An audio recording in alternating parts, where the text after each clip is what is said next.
பாருங்க.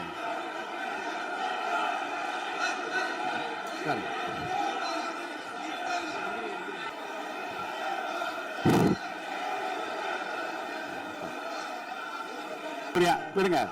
மாண்புமிகு அரசு பள்ளியில் வழங்கப்படுகின்ற ஸ்கூல் பேக்ல முதலமைச்சரோட புகைப்படம் இல்லாம இப்பதான் முதல்ல வழங்குறோம் அப்படின்னு ஃபர்ஸ்ட் டைம் இந்த ஹிஸ்டரி அப்படின்னு டேக் போட்டு ஃபேக் நியூஸை தொடர்ந்து பரப்பிட்டு இருக்கிறாங்க.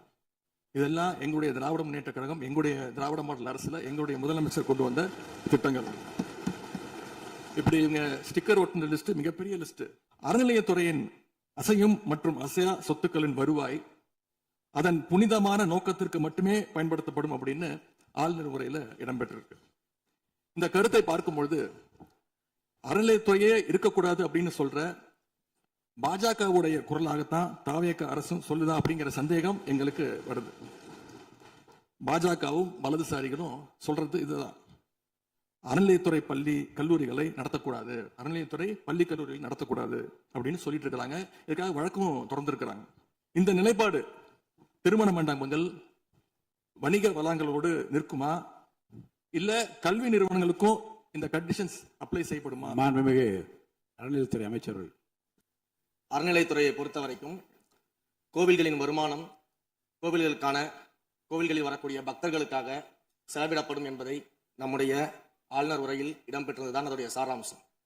இன்னொன்று, சமீபத்தில் வெளியிடப்பட்ட திருமண மண்டபங்கள் மற்றும் வணிக வளாகங்கள் அந்த பணிகள் துவங்கப்படாத பணிகள் நிறுத்தப்பட்டது என்பது இந்த பணிகளை பொறுத்த வரைக்கும் நாம் ஆராய்ந்த வரைக்கும் அந்த கோவில்களில் பொதுமக்களுக்கு தேவையான அடிப்படை வசதிகள், பொதுமக்களுக்கு தேவையான தங்குமிட வசதிகள், பொதுமக்கள் பக்தர்கள் வரப்போது அவர்களுக்கு தேவையான அடிப்படையிலான கழிப்பறை வசதிகள் போன்ற இந்த வசதிகளை மேம்படுத்துவதை காட்டிலும் இவர்கள் கமர்ஷியலாக கோவில்களுக்கு திருமண மண்டபங்கள் கட்டுவதிலும் வணிக வளாகங்கள் கட்டுவதிலும் அதன் மூலமாக வருவாய் ஈட்டுவதை மட்டுமே குறிக்கோளாக வைத்துக் கொண்டு இந்த திட்டங்களை துவங்கியதன் காரணமாக மேலும் அதன் மீது பல்வேறு நீதிமன்ற வழக்குகள், ஸ்டே ஆர்டர்ஸ் இருப்பதனால நாம் அதையெல்லாம் ரத்து செய்து அறிவிச்சிருந்தோம்.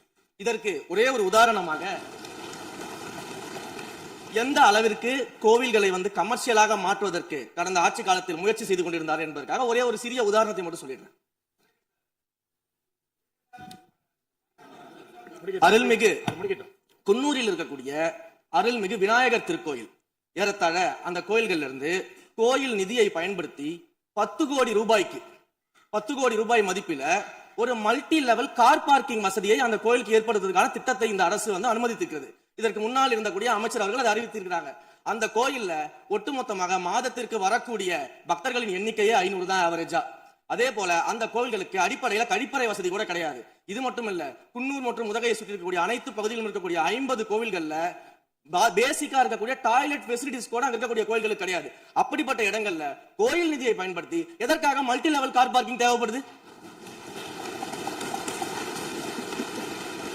அப்ப இது கமர்ஷியல் திட்டங்கள் இல்லையா? கோவில் நிதியை இப்படி கமர்ஷியலாக பயன்படுத்துவதற்கு எதிராக தான் நாம இந்த திட்டங்களை எல்லாமே தடுத்து இந்த திட்டங்கள் தேவையில்லை, அதற்கு பதிலாக நம்முடைய அரசாணையிலே வெளியிட்டிருக்கிறோம். மிக தெளிவாக கடைசி வரியை படித்து பார்த்தால் எல்லாருக்கும் தெரியும். இந்த கோவில் நிதியை பயன்படுத்தி கோவிலும் பக்தர்களும் பயன்படக்கூடிய வகையில மாற்று திட்டங்களை உருவாக்கும் வரியை நம்ம மென்ஷன் பண்ணியிருந்தோம். எந்த இடத்திலையுமே மக்கள் பயன்படக்கூடிய கல்வி நிலையங்களையோ இல்ல இது போன்ற மருத்துவ வசதிகளையோ நாம செய்து தரமாட்டோம்னு சொல்லல. இன்னும் சொல்ல போனா கடந்த 5 ஆண்டுகள்ல ஒன்றிய அரசின் நிதி உதவியோடு பழனியில பாத்தீங்கன்னா ஒரு சித்த மருத்துவமனை கட்டுவதற்கான நிதி உதவியை ஒன்றிய அரசு தருவதற்கு தயாராக இருந்தது. ஆனா கடந்த ஆட்சியில அந்த திட்டத்தை அப்படியே கிடப்புல போட்டு கேட்டா ரெக்கரிங் செலவை எங்களால ஏத்துக்க முடியாது அப்படின்னு சொல்லி கிடப்புல போட்டு வச்சிருந்த இந்த திட்டத்தை நாம இன்றைக்கு கையில் எடுத்து அதை துவங்குவதற்கான ஆய்வில் இறங்கியிருக்கிறோம். அப்ப எந்த இடத்திலையுமே மக்கள் பயன்பெறக்கூடிய திட்டங்களை நாம தடுக்கவும் இல்ல, நாம யாருக்கும் பி டீமாக இருந்து வேலை செய்ய வேண்டிய அவசியமும் இல்ல. கோயில்களின் நிதியை ஒரு காலமும் கமர்ஷியலாக பயன்படுத்த வேண்டிய அவசியமும் மாண்புமிகு தமிழ்நாடு முதலமைச்சர் தலைமையிலான தமிழக வெற்றி கழகத்தின் ஆட்சிக்கு தேவையும் இல்லை. மாண்புமிகு உறுப்பினர் சேகர் பாபு. மாண்புமிகு பேரவைத் தலைவர் அவர்களே, இந்து சமய அறநிலைத்துறை கொடைகள் என்ற ஒரு சட்டம் இருக்கின்றது. அந்த சட்டத்தில் விதி 69 என்ற குறிப்பிடப்பட்டிருக்கின்ற அந்த பணிகள் சட்ட விதிகளுக்கு உட்பட்டு சட்டத்தின் 36 பிரிவிலிருந்து தான் இந்த பணிகள் மேற்கொள்ளப்பட்டன. குறிப்பாக ஏதோ அமைச்சரே முடிவு செய்து திருமண மண்டபங்களையும் வணிக வளாகங்களையும் ஏற்படுத்துவதற்கு உத்தரவிட்டதாக மாண்புமிகு அமைச்சர் அவர்கள் அவைக்கு உண்மைக்கு புறம்பான தகவலை தந்து கொண்டிருக்கின்றார். ஒவ்வொரு திட்டங்களும் அன்றைய காலகட்டத்தில் இருந்த சட்டப்பேரவை உறுப்பினர்களுடைய பரிந்துரையின் அடிப்படையில், சட்டப்பேரவை உறுப்பினர்கள் கேட்டுக்கொண்டதற்கு அடிப்படையில் தான் அனைத்து திட்டங்களும் அந்த காலகட்டங்களில் கொண்டு வரப்பட்டது. அதோடு மட்டுமல்ல, உறுப்பினர் அவர்கள் குறிப்பிட்டு கூறினார், குன்னூரிலே மல்டி லெவல் கார் பார்க்கிங் கொண்டு வரப்பட்டது என்று. அங்கே இருக்கின்ற 56 கோயில்களையும் நான் குன்னூரிலே 5 நாட்கள் ஊட்டியிலே முகாமிட்டு அனைத்து கோயில்களுக்கும் நேரடியாக சென்று ஆய்வு செய்தோம். அந்த ஆய்வின் அடிப்படையில் அந்த திருக்கோயில்களுக்கு வருகின்ற பக்தர்களுடைய அடிப்படை தேவைகளுக்கு வருமானத்தை உயர்த்துவதற்காக குன்னூருக்கு சுற்றுலாவிற்கு வருகின்ற மக்களுடைய வாகனங்கள் போதிய அளவிற்கு பார்க்கிங்களுக்கு இடமில்லாமல் தவிக்கின்ற சூழ்நிலையில் அங்கே மல்டி லெவல் பார்க்கிங் கொண்டு வந்தால் நகராட்சி பரிந்துரையின் அடிப்படையில் வருமானம் பெருகும். அந்த வருமானம் திருக்கோயில்களுடைய மேம்படுத்துகின்ற பணிகளுக்கு உதவும் என்பதற்காகத்தான் அந்த பணிகளை மேற்கொண்டோம் என்பதை மாண்புமிகு அமைச்சர் அவர்களுக்கு இப்போது யார் அறிவுறுத்தி இந்த அரசாணையை வெளியிட்டிருக்கின்றாரோ அவர்தான் அப்பொழுது ஆணையாளராக இருந்தபோது இதே அறிவுறுத்தின் பேரில் அரசாணையை வெளியிட்டிருக்கிறார் என்பதை பேரவைத் தலைவர் வாயிலாக அமைச்சருக்கு தெரிவித்துக் கொள்கிறேன். மேலும் அவர் கூறுவதற்கு எனக்கு பாயிண்ட் ஆஃப் ஆர்டரில் பதில் கூறுவதற்கு அனுமதிக்க வேண்டும்.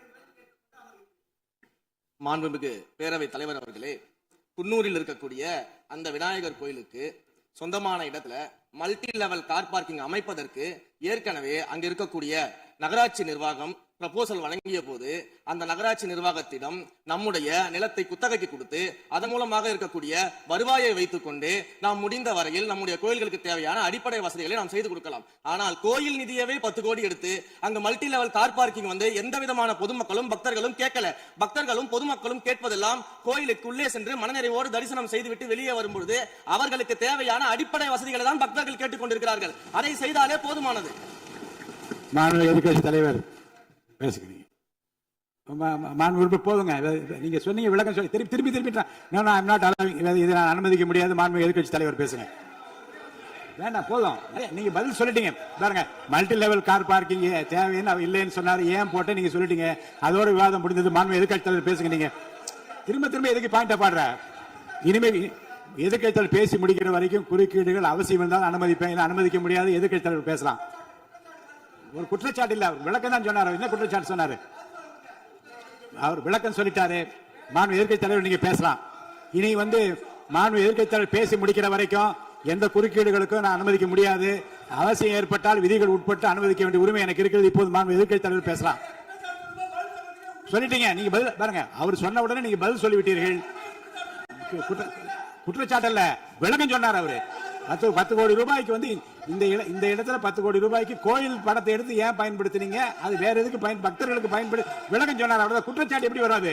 உங்க மேல குற்றச்சாட்டு வைக்கலையே, தவறா பயன்படுத்தினீங்க, அதுல தவறு நடந்து அவர் சொல்லலையே. அதை குற்றச்சாட்டாக எடுத்துக்கொள்ள முடியாது, விளக்கமாகத்தான் எடுத்துக்கொள்ள முடியும். மாண்புமிகு எதிர்க்கட்சி தலைவர் அவர்கள் பேசலாம்.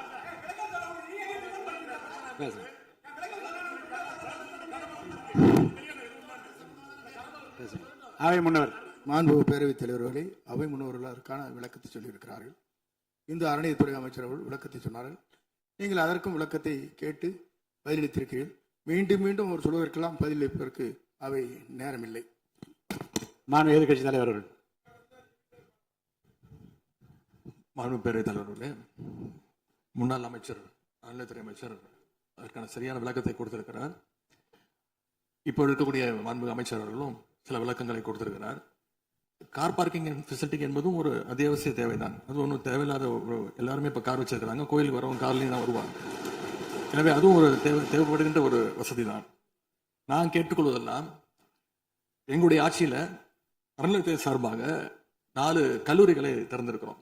ஆண்டுக்கு 1500 மாணவர்கள் படிச்சுட்டு இருக்கிறாங்க. அதெல்லாம் நீங்கள் தொடர போறீங்களா, இல்லை அந்த திட்டத்தை கைவிட போறீங்களா அப்படிங்கிறது தான் உங்களுடைய நிலைப்பாடு என்ன என்பதுதான்.